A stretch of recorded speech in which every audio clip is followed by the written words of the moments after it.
अस्सलामुअलैकुम और खुशामदीद। 2026 के कॉम्पिटिटिव एग्जाम्स की तैयारी कर रहे हैं तो फिर तिल यानी सेसमी की प्रोडक्शन एक ऐसा टॉपिक है जिसे आप छोड़ ही नहीं सकते। तो चलें आज इसको बिल्कुल आसान जुबान में समझते हैं और वो सारे की पॉइंट्स कवर करते हैं जो एग्जाम में आ सकते हैं।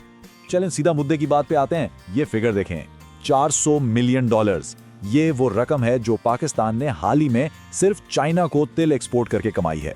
तो ये फिगर खुद बताती है कि सेसमे कमर्शियली कितना इंपॉर्टेंट है और जाहिर है इसीलिए एग्जाम पॉइंट ऑफ व्यू से भी ये एक मस्ट डू टॉपिक है। अच्छा, तिल को the queen of oil seeds क्यों कहा जाता है? भाई ऐसे ही तो नहीं कहते। इसकी वजह है इसका हाई क्वालिटी ऑयल, इसकी न्यूट्रिशनल वैल्यू और सबसे बढ़कर इसकी नेचुरल एबिलिटी कि ये जल्दी खराब नहीं होता। आगे चलकर इस पर और बात करेंगे। आज की डिस्कशन को हमने 4 हिस्सों में डिवाइड किया है। पहले हम पौधे का जेनेटिक ब्लूप्रिंट देखेंगे, फिर 2026 की प्रोडक्शन प्लेबुक पर बात करेंगे, उसके बाद जो की थ्रेड्स हैं उनको समझेंगे और आखिर में सबसे इंपॉर्टेंट आपके एग्जाम हॉट पॉइंट्स। तो शुरू करते हैं पहले हिस्से से, द प्लांट्स जेनेटिक ब्लूप्रिंट यानी तिल की कोर बॉटनी को समझते हैं।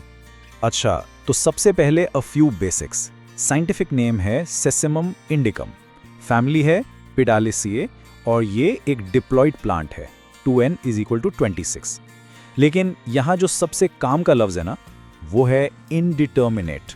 इसका सीधा सीधा मतलब ये है कि पौधे पर फलियां एक साथ नहीं पकती, बल्कि नीचे से ऊपर की तरफ पकना शुरू होती हैं।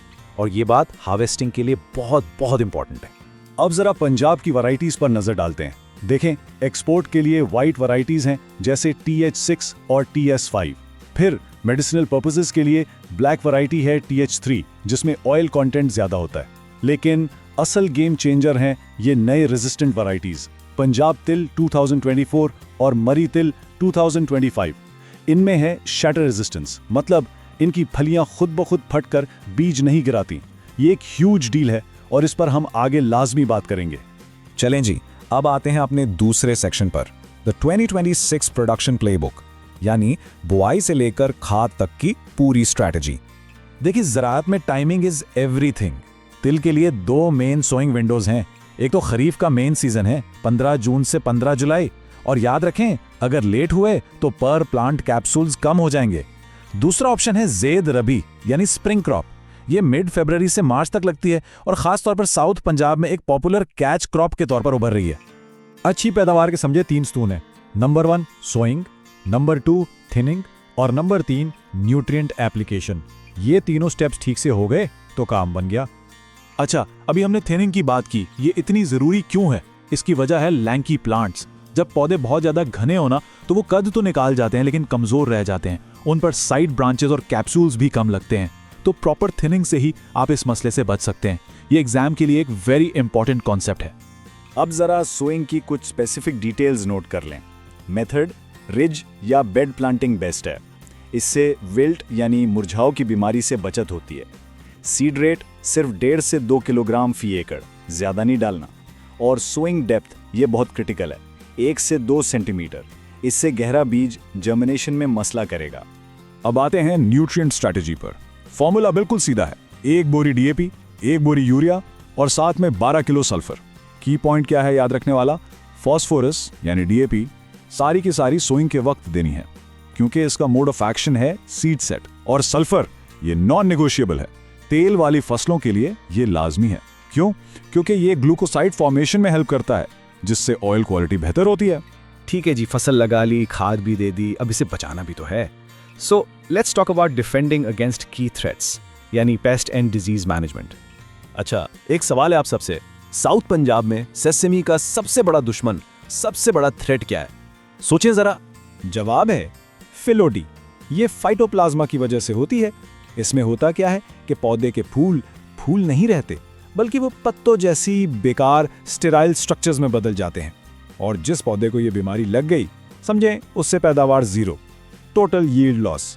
तो सवाल यह है कि ये बीमारी फैलती कैसे है, इसका वेक्टर कौन है? इसका जिम्मेदार है जैसिड और इसका साइंटिफिक नेम है ओरोसियस एल्बीसिंक्टस। ये नाम मैं फिर कह रहा हूं, ये नाम MCQs के लिए गोल्ड है, इसे रट लें। ओके, ये स्लाइड आपके एग्जाम के लिए एक चीट शीट है। Problem sesame leaf roller, scientific name Antigastra catalaunalis, 1 word मोआ, वेब बाइंडिंग, ये पत्तों को जोड़ देता है। Next, Jacid, scientific name Orosius albicinters, one word moa, vector, ये बीमारी फैलाता है. Finally, root rot or wilt, pathogen Phytophthora, one word moa, vascular clog, ये पौधे की नसें बंद कर देता है. ये one word moa याद कर लें, एग्जाम में बहुत काम आएंगे. और अब हम आ गए हैं अपने आखिरी और सबसे क्रूशल सेक्शन पर, योर एग्जाम हॉट पॉइंट्स. ये वो फाइनल रिवीजन है जिसे आपने बिल्कुल नहीं भूलना. तिल की मैकेनाइजेशन में एक बहुत बड़ी हर्डल है. वो क्या है? वो है शैटरिंग. यानी जैसे ही फलियां खुश्क होती हैं वो फट जाती हैं और सारा कीमती बीज जमीन पर गिर जाता है. इसका हल क्या है? इंटिहिसेंट कैप्सूल्स, ऐसी वैरायटीज जिनकी फलियां खुद ना फटें. और गुड न्यूज़ ये है कि हमारे रिसर्चर्स इसी ट्रेड पर बहुत तेजी से काम कर रहे हैं.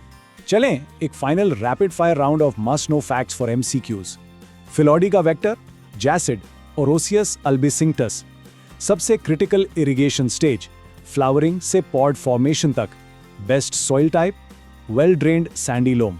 और ऑयल में वो कौन से कंपोनेंट्स हैं जो उसे खराब होने से बचाते हैं? सेसेमॉल और सेसमिन.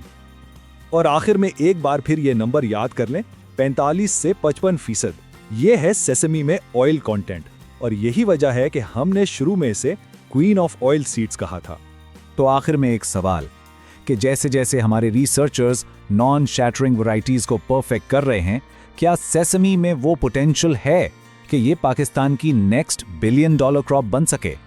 अगर इस क्विक ब्रीफिंग से आपको फायदा हुआ हो तो इस काविश को सपोर्ट करने के लिए लाइक, सब्सक्राइब और शेयर जरूर कीजिएगा. हमारा मकसद स्टडी को सबके लिए इजी और एक्सेसिबल बनाना है. अगली नशिस्त तक के लिए इजाजत दीजिए. अल्लाह हाफिज.